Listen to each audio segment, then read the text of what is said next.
Hello guys! Ngayon, tuturuan ko kayo kung paano gumawa ng chocolate syrup gamit lamang ang tatlong ingredients. Kailangan natin ng 1 cup sugar, 6 tablespoons cocoa powder, ang gamit ko po ay Hershey's, at 2 cups water. Kailangan nating silain o strainer yung ating cocoa powder para matanggal yung mga buo-buo o clumps o lumps na tinatawag. Kapag na-stain na natin siya, mamaya magiging smooth at fine yung texture ng ating chocolate syrup. Isa lang natin sa medium-high heat yung ating pan at saka natin ibuhos yung 2 cups of water. Nalagay ko na rin yung sugar pero alam niyo na, syunga-syunga nakalimutan kong i-video. Haluin lang natin siya kapag nakita na natin nagbabubbles. Completely dissolved o tunaw na rin yung sugar natin dito.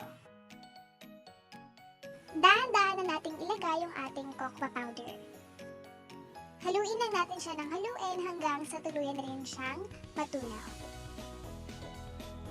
Don't worry, mabilis naman siyang madidissolve kasi malamig. Charot na init na pala yung ating tubig. Sa puntong to, kumukulo na po siya at nagsisimula ng lumapot. Haluin lang natin ng haluin para hindi po dumikit yung kanyang ilalim. Kapag nakuha nyo na yung gusto nyong lapot, pwede na natin patayin yung apoy.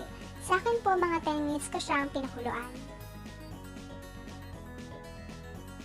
At ito na po yung ating finished product.